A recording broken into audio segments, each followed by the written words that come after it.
Good morning everyone, welcome back to the channel. আমি সুকন্যা শুরু করছি একটা নতুন ব্লগ তোমাদের সাথে।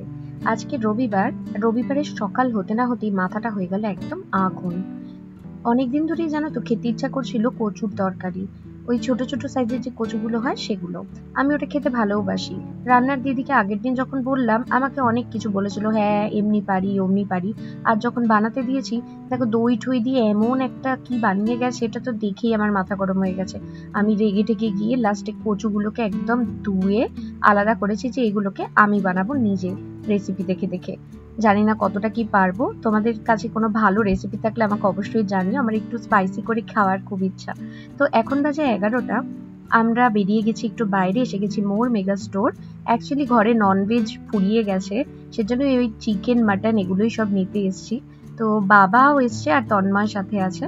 তো বাবা আর তন্ময় ওদিকে জিনিসপত্র যা যা কেনা সেগুলো দেখছে, খাবার দাবারের জিনিস। এদিকে আমি কিন্তু এই চলে এসেছি একদম এই জামা কাপড়ের সেকশনটায়। ভেবেছিলাম বাইরে পরার জন্য কিছু লোয়ার দেখবো, কিন্তু এখানে যে লোয়ারগুলো আছে সেগুলো ভালো কটনেরই, বাট বাইরে পরার নয়, সেই প্রিন্টের যেগুলো আমরা ঘরে পরি সেগুলো। তো ঘরে আপাতত আমার দরকার নেই বলে আমি আর এখান থেকে কিছু নিলাম না। তো এবার দেখি কোন সেকশনে যাওয়া যায়। এবার সোজা চলে এসেছি যেখানে এই সমস্ত জিনিস থাকে। জাগটা আমার ভীষণ কিউট লেগেছে, খুব সুন্দর দেখতে, কালারটাও খুব সুন্দর। কিন্তু জানো তো প্রবলেমটা এখানে যে আমি কাচের জাগ খুঁজছি, এটা কিন্তু প্লাস্টিকের, সেজন্যই আর নিচ্ছি না। কাচের জাগ হলে এটা আমি ডেফিনেটলি নিতাম। মাও অনেকদিন ধরে বলছে গরমকালে একটু ডিটক্স ওয়াটার বানা, সবাই এত শুনি সবার কাছে ডিটক্স ওয়াটার, তো আমিও ডিটক্স ওয়াটার খাবো। সেজন্য আমি ভাবছিলাম কাচের জাগ পেলে যদি ভালো হয় তাহলে আমি ওটা নেব। তো এখানে কাচের খুব একটা জিনিস তো আমি দেখতে পাচ্ছি না। এসে গেছি স্টিলের সেকশনে, কারণ তন্ময় সারাক্ষণ আমাকে বলতে থাকে সবকিছু স্টিলের নে, আমার আবার একদম ভালো লাগে না। যদিও আমি স্টিলের এবার কড়াই আর ফ্রাইং প্যান এগুলো সব নিয়ে এসেছি, ওগুলোই ইউজ করছি, বাট স্টিলের এই জাগ টাইপের জিনিস বা এরকম কিছু বলো, প্লেট বলো, আমার একদম পছন্দ না। এদিকে দেখো এই যে খোপ খোপ করা থালাগুলো, এই প্লেটগুলো কিন্তু আমাদের ছোটবেলায় আমারও ছিল, তন্ময় বলছে আমারও ছিল, সেই নিয়েই কথা হচ্ছিল। তো ছোটবেলায় এগুলো তো জন্মদিনে গিফট ফিফট পেতাম, এখনকার দিনে বাচ্চাদের কি আর এইসব দিলে চলে? ওদের জন্য সবই ফ্যান্সি জিনিসপত্র অথবা সুন্দর সুন্দর মিষ্টি মিষ্টি ড্রেস দাও, তবে ওদের মন পাওয়া যায়। এইসব দিলে বলবে ছি কি দিয়েছে। এগুলো আমাদের ছোটবেলাতেই হতো, আর খুব খুশিও হতাম এই জিনিসগুলো পেয়ে। কিন্তু যাই হোক, আমি সেই কাচের জিনিসপত্র খুঁজে যাচ্ছি, কিন্তু সেই প্লাস্টিকের জিনিসপত্রই দেখতে পাচ্ছি যেগুলোর আমার বাড়িতে কোনো প্রয়োজন নেই এখন। এত বেশি কেনা হয় আর এত বেশি ঘরের মধ্যে জিনিসপত্র ছড়িয়ে যায় না, কাজের সময় কিছুই খুঁজে পাই না, ইউজও হয় না। তো এখানে মোটামুটি বাবা আর তন্ময়ের জিনিসপত্র নেওয়া হয়ে গেছে। তো বিলিং করিয়ে আমরা সোজা চলে আসি আরেকটা ডিপার্টমেন্টাল স্টোর ডিমার্টে। এখান থেকে আবার ঘরের রেশনের কিছু জিনিসপত্র নেব। এখান থেকে জিনিসগুলো নিয়ে কিন্তু সোজা চলে যাব বাড়িতে। তো বাড়িতে এসেই দেখছি মা তোরাই কেটে রেখেছে। তোরাইটা ওই ঝিঙের মতনই একটা সবজি, বাংলায় এটাকে এক্স্যাক্টলি কি বলে আমি নিজেই জানি না, কিন্তু তোরাই খেতে আমার খুব ভালো লাগে। মা বললো ওই কচুটা রাখ, অন্যদিন বানাস, আজকে তুই তোরাইটা বানা। তো মা দেখলাম সুন্দর করে চপ করে রেখেছে। তুরাইয়ের একটা সিম্পল রেসিপি আমি দেখে রেখেছিলাম, যেটা আমার খুব প্রিয়। এই দেখো কথা বলতে বলতে এই শুকনো লঙ্কাগুলোকে আমি পুড়িয়েই ফেললাম। যাই হোক, এই তোরাইটার রেসিপিটা তোমাদের বলি। তো তোরাইটাকে ছোট ছোট করে কেটে নেবে, যেরকম আমি কেটে নিয়েছি এখানে। তো এবার এগুলোকে এই গরম তেলের মধ্যে দিয়ে ভালো করে একটু নাড়াচাড়া করলাম। আর দেখো ফোড়নে কিন্তু আমি জিরে আর শুকনো লঙ্কা দিয়ে দিচ্ছি, মানে সাদা জিরে ইউজ করেছি এখানে আমি। তো যাই হোক, তোমাদের কার তোরাই খেতে ভালো লাগে আমাকে জানিও, আর এটাকে বাংলায় এক্স্যাক্টলি কি বলে, কোন সবজি, সেটাও আমাকে জানিও। মানে আমি যখন কলকাতায় ছিলাম তখন কিন্তু এই সবজিটা ওখানে একদমই খাইনি। ঝিঙে টিঙে খেতাম, এটা খাইনি। এটা কিন্তু আমার খাওয়ার এই চলনটাই মানে এসছে, এটা আমি চালু করেছি খেতে এইখানে বাইরে এসে হরিয়ানাতে।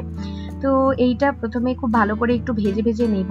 আর এটা এমন একটা সবজি জানো তো, ওই ঝিঙের মতন, যেটা দিয়ে না তুমি এটাকে একদম রান্না করে যখন ঢেকে দেবে, এটার মধ্যে জল টল দেওয়ার প্রয়োজন নেই, এটা থেকে নিজে নিজেই জল বেরোবে এবং ওই জলেই কিন্তু এটা সেদ্ধ হয়ে যাবে। তো এখানে আমি দিয়ে দিচ্ছি একটুখানি সল্ট, সেটা তোমরা নিজের যেরকম খাও সেরকম ভাবেই দেবে। তারপরে দিয়ে দিচ্ছি ওই হলুদ গুঁড়ো। একদম সিম্পল রেসিপি, সিম্পল ভাবে বানাচ্ছি। রুটি দিয়ে খেতে আমার ভীষণ ভালো লাগে, কিন্তু দিনের বেলা তো রুটি আজকাল খাচ্ছি না, তো গরমও পড়েছে, তো ভাত দিয়েই খাবো। তো দেখা যাক, আজকে আমি বানাচ্ছি এটা।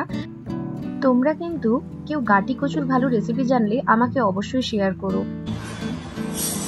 এত বাজে টাইমে ঘুমিয়ে পড়েছিলাম, মানে একদম 6টা নাগাদ কি 5:30 পৌনে 6টা নাগাদ, যে আমি এখন বাজে 9টা, আমি প্রায় 8:30টার সময় ঘুম থেকে উঠেছি।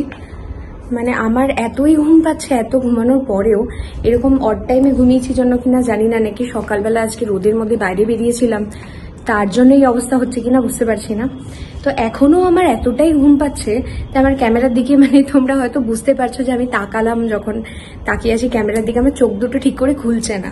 স্টিল এখন যদি আমি ঘুমটা কন্টিনিউ করতাম না উঠে, তাহলে এগেন সেই রাত্রিবেলা সারা রাত আমি জেগে বসে থাকতাম। সেজন্য বাধ্য হয়ে আমাকে তন্ময় ডেকেই দিল, আর ঘুম থেকে উঠতেই হলো। কিন্তু আমার মানে আজকে আমার মনে হচ্ছে জাস্ট খেয়ে দিয়ে ঘুমোবো আর কোথায় হারিয়ে যাব, একদম একটানা ঘুম, কালকে সকালবেলা উঠবো। মা আর বাবাকে দুজনকেই ডাক্তার কিন্তু আধা 1 ঘন্টা করে হাঁটতে বলেছে ডেইলি।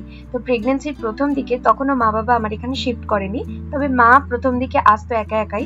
তখন শীতকালও ছিল, দুপুরবেলা আমি আর মা দুজনেই রোদে হাঁটতে বেরোতাম আর প্রচুর গল্প করতাম। কিন্তু এখন যেহেতু আমার শরীরটা অনেকটাই ভারী হয়েছে, আমি খুব বেশি হাঁটি না, সেজন্য মা আর বাবা প্রত্যেকদিন সন্ধ্যেবেলা করে কিন্তু হাঁটতে বেরোচ্ছে। আমি ঘুম থেকে উঠে দেখলাম মা আর বাবা বেরিয়েছে হাঁটতে, তো ওরা এই জাস্ট ঢুকছে। তো এবার সরাসরি চলে যাব ডিনারে। বাঙালিদের কিন্তু লাঞ্চ হোক কি ডিনার, ডালের সাথে যদি কিছু একটা ভাজা না থাকে মনটা কিন্তু ভরে না। তো আমরাও ডিনারে আজকে ডালের সাথে নিয়ে নেব বেগুন ভাজা। তো এখানে তেল গরম করে বেগুনগুলো ভাজতে শুরু করে দিয়েছি।